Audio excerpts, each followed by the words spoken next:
करने के बाद रोमेन अपने डैड की आलीशान कार में एक और कि मैंने इतनी बड़ी गलती कर दी, गाड़ी के अंदर ही सिगरेट फेंक दी। इसलिए वो जल्दी से कार को रोककर उतरा और सिगरेट बाहर फेंकने लगता है। लेकिन तभी एक लड़की भागती हुई आई जो उसकी गाड़ी से टकरा गई थी। लड़की के सर पर पट्टियां बंधी हुई थी जो घबराते हुए फौरन आकर रोमेन की गाड़ी में बैठ जाती है। लड़की देखने में काफी अजीब लग रही, उसके कपड़े भी गंदे थे और ऐसा लग रहा था जैसे वो किसी लैब या फिर किसी हॉस्पिटल से भाग कर आई हो, जो हद से ज्यादा डरी हुई थी। साथ ही उसका बर्ताव भी अजीब होता जा रहा था। अब रोमेन उससे पूछता है कि आखिर तुम्हें क्या हुआ है, पर वो कुछ बोलने की हालत में नहीं थी और बस रोती ही रहती है। तब उसकी मदद करने के लिए रोमेन इमरजेंसी नंबर पर फोन करने लगा, लेकिन उसने नोटिस किया कि पुलिस के नाम से लड़की और घबरा रही है, तो उसने फोन बंद कर दिया और वो खुद ही लड़की को ड्रॉप करने का फैसला करता है। मगर वो ये तो जानता ही नहीं था कि उसे ड्रॉप कहाँ करना है। और तो और वो भी कुछ बोल नहीं रही थी, बस रो ही जा रही थी। अब रोमेन गाड़ी लेकर निकल गया। वो बीच बीच में भी उससे बात करने की कोशिश करता है,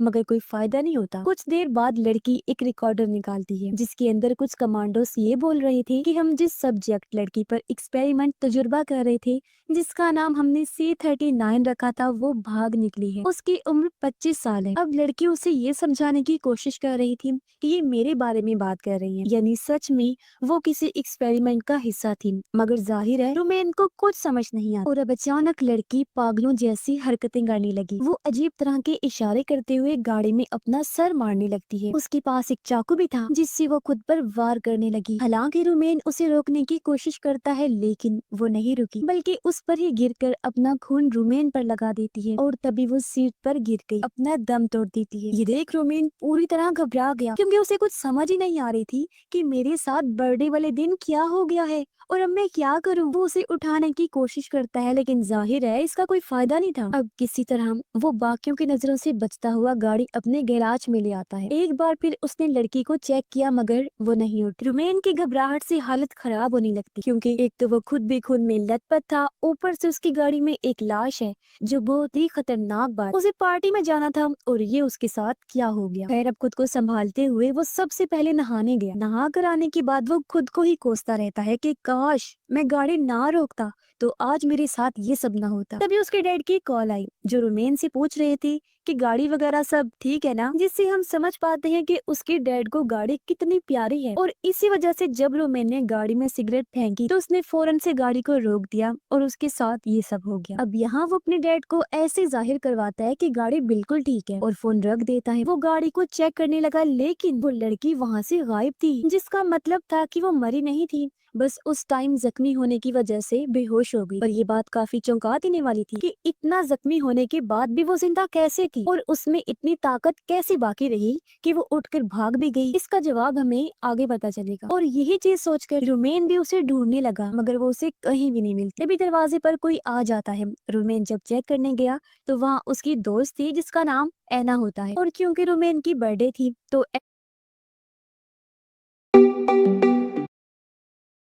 एना उसके साथ टाइम कहीं भी नहीं मिलती। तभी दरवाजे पर कोई आ जाता है। रोमेन जब चेक करने गया तो वहाँ उसकी दोस्त थी जिसका नाम एना होता है, और क्योंकि रोमेन की बर्थडे थी तो एना उसके साथ टाइम गुजारना चाहती थी ताकि उसे अच्छा लगे। लेकिन घबराहट की वजह से वो एना को रोककर फिर से लड़की को ढूंढने लगा और एना बाहर चली जाती है सिगरेट पीने के लिए। रोमेन को लगा कि वो नाराज है, इसीलिए वो एना को अपने पास बुलाता है। वो कहती है कि मैं तुम्हें पार्टी के लिए लेने आई थी, मगर तुम तो उल्टा ही बर्ताव कर रही हो मेरे साथ। उसे रोमेन पर शक भी हो रहा था कि क्यों इस तरह की हरकतें वो कर रहा है। रोमेन उसे समझा बुझाकर वहाँ से भेजने लगा कि तभी रोमेन के बाकी दोस्त भी आ जाते हैं उसे लेने के लिए, मगर वो सिर्फ एना को ही उनके साथ भेज देता है ये कहकर कि मेरी तबीयत थोड़ी खराब है, मैं बाद में आऊंगा। और अंदर जाकर CCTV कैमरास में लड़की को ढूंढने लगता है, मगर वो उसे फिर भी नहीं मिली। इसलिए वो बाहर आ गया जहाँ उसके दोस्त अभी तक नहीं गए थे, इसलिए रोमेन उनके साथ जाने लगता है। रास्ते में भी रोमेन अजीब बर्ताव कर रहा था और पार्टी में आने के बाद भी उसे कुछ ठीक नहीं लग रहा था। वो लड़की ही बस उसके दिमाग में घूम रही थी। एना को भी कुछ समझ नहीं आती कि आखिर चल क्या रहा है। तब उसकी बाकी दोस्त पूछ ही लेती हैं कि रोमेन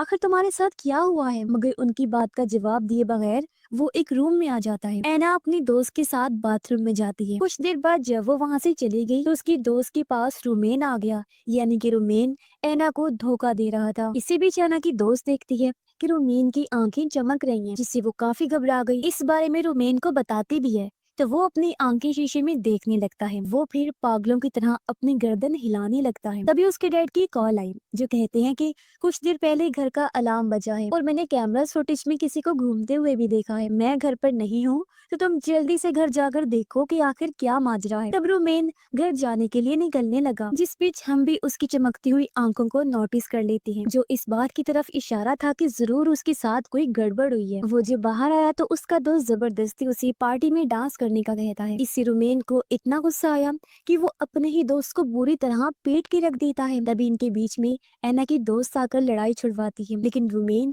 उसे भी मारता है और फिर एक साइकिल लेकर घर आ जाता है। उसने जब अलार्म बंद किया तो उसके डैड की कॉल आई जो कहते हैं कि क्या कोई चोर घुस आया था और घर से कुछ चोरी तो नहीं हुआ है। रोमेन कहता है कि नहीं, कुछ भी चोरी नहीं हुआ, मगर उसके डैड अजीब तरह से हंसने लगे, यानी उनके साथ भी कुछ अजीब हुआ था। अब रोमेन फोन बंद करके अंदर आ गया, जहाँ उसे वही रिकॉर्डर मिलता है जो उस लड़की के पास था जिस पर लैब में एक्सपेरिमेंट किया जा रहा था, और वो रिकॉर्डिंग अभी भी उसमें चल रही थी। रोमेन घर में जगह जगह खून के निशान देखता है, जिनका पीछा करते करते वो बार टब तक पहुंच गया, जहां वो लड़की उसी बैठी हुई मिलती है जो अभी भी चाकू से खुद पर वार किए ही जा रही थी। रोमेन जल्दी से चाकू छीनकर दूर फेंक देता है, जिसके बाद वो फिर से घबराने लगा। तभी वो लड़की अपने अंदर से एक डिवाइस को बाहर निकालती है, जो देखकर तो रोमेन के होश उड़ गए। उसे कुछ भी ठीक नहीं लग रहा था, इसलिए वो भागने लगा, मगर तभी वो खिड़की से कमांडोज को देखता है जिन्होंने ही लड़की पर एक्सपेरिमेंट किया था, और वो उसे ढूंढते हुए यहाँ आ गए थे। वो अब लड़की को ले जाने लगते हैं, मगर उन्हें पता चल गया था कि घर के अंदर कोई और भी है, और इस बात का एहसास होते ही कि वो मेरे बारे में जान गए हैं, रोमेन भागने लगता है। वो अचानक पागलों की तरह हरकतें करने लगा, जैसे कि जोर जोर से हंसने लगता है। वो फिर रोड पर बैठकर पहले खुद को काटता है, फिर जमीन को चाटने लगता है और उल्टी तरफ चलने लगता है, जो देखकर कमांडोस उसे भी अपने साथ ले जाने लगते हैं। अब एना रोमेन को कॉल करके उससे बात करने की कोशिश करती है, मगर उससे तो कोई और ही बात कर रहा था, जो जाहिर है कमांडोस थे। मगर एना उन्हें रोमेन समझकर बात करती रहती है। वो कहती है कि तुमने जिस लड़के को मारा था उसकी गर्दन की हड्डी टूट गई है, आखिर तुमने कैसे इतने जोर से उसे मारा। अब कमांडोस उससे पूछते हैं कि तुम कहाँ जा रही हो, तो वो उन्हें बता देती है और एक टैक्सी के जरिए जाने लगी, मगर उसका भी बर्ताव अजीब होना शुरू हो गया था। वो बिल्कुल वैसे गर्दन को हिलाने लगती है जैसे पहली बार रोमेन ने हिलाई थी, यानी कि उसकी भी हालत खराब हो जाती है। तभी एना के पास उसकी दोस्त की कॉल आई। तब एना उसे बताती है कि मेरे साथ भी कुछ ठीक नहीं हो रहा है, अजीबोगरीब चीजें मेरे साथ भी हो रही हैं। फिर अचानक वो रोते हुए फोन बंद कर देती है। तभी वो नोटिस करते हैं कि कोई उनका पीछा कर रहा था, जो और कोई नहीं कमांडोज ही थे। ड्राइवर उतर कर उनसे पूछने लगता है कि आखिर तुम हमें फॉलो क्यों कर रहे हो, लेकिन वो ड्राइवर को ही मार देते हैं। एना ये देखकर डर गई और अब वो खुद ही टैक्सी को चलाने लगती है, लेकिन एक जगह पर आकर उसने टैक्सी रोक दी थी, वो भी अजीब तरह से सड़क पर चलने लगी, जहाँ वो लोग अभी भी उसका पीछा कर रहे थे। एना जब भागने लगी तो वो लोग लगातार उस पर शूट करते हैं, मगर हैरत वो फिर भी नहीं रुकी, भागते जा रही थी। वो एक क्लब में आकर लोगों से मदद मांगती है, पुलिस को कॉल करने का कहती है। फिर वो बाथरूम में जाकर अजीब तरह से शीशे में पहले खुद को देखती है, फिर अपनी चोट देखकर रोने लगती है। तभी उसके पास एना की दोस्त की कॉल आई, जो उसे बुला रही थी कि स्टेशन पर मिलने आओ, मेरे पास बाइक है, हम भाग निकलेंगे। तभी कमांडोज क्लब में भी आ गई और यहाँ सभी लोगों को शूट करके मार देती है, जो देख एना खिड़की से कूदकर बाहर आ गई और अपनी दोस्त की बताई हुई जगह पर जाने लगती है। तभी हम देखते हैं कि उसकी आंखें भी चमक रही हैं और वो पागलों की तरह बर्ताव करने लगी थी। रास्ते में एक लड़की पर वो हमला कर देती है, बुरी तरह उसे पीटने लगी और अपना खून भी उस पर लगा देती है। फिर आगे बढ़कर वो एक लड़के की साइकिल चुराकर वहाँ से भागने लगी। लड़का उसे रोकने लगता है, मगर वो उसे भी मारकर तालाब में फेंक देती है और जाने से पहले कहती है कि आई एम सॉरी, ये मैंने जानबूझकर नहीं किया, पता नहीं मेरे साथ क्या हो रहा है जो मैं ऐसी हरकतें करने पर मजबूर हो रही हूँ। तभी हम देखते हैं कि पूरे शहर में सायरन बज रहा है, यानी कि शहर के अक्सर लोगों के साथ इस तरह की अजीब चीजें हो रही हैं। फिर एना अपनी दोस्त के पास पहुंच गई। उसकी हालत देखकर वो उसे जल्दी से बाइक पर बिठा लेती है, पर वो अजीब तरह से अपना खून उस पर भी लगाने लगी, जो देखकर एना की दोस्त उसी बाइक से नीचे गिरा देती है। उसने देखा कि एना जानवरों जैसी हरकतें कर रही है, इसलिए वो भागकर उससे दूर आ गई। तभी उसकी दोस्त के पास उसकी मॉम की कॉल आई, जो कहती है कि शहर में कुछ बहुत ही अजीब हो रहा है और मेरी व्हील चेयर एक जगह पर अटक गई है। ये सुन वो जल्दी से अपनी मॉम को बचाने के लिए जाने लगी, पर हम देखते हैं कि एना लगातार उसका पीछा कर रही है। वो इतनी तेज भाग रही थी जैसे कोई बाइक हो, यानी उसकी स्पीड बहुत तेज थी, जो चीज काफी हैरान कुन है। अब उसकी दोस्त अपनी बिल्डिंग में पहुंचकर लिफ्ट के जरिए अपने घर जाने लगती है, मगर बीच में ही उसकी लिफ्ट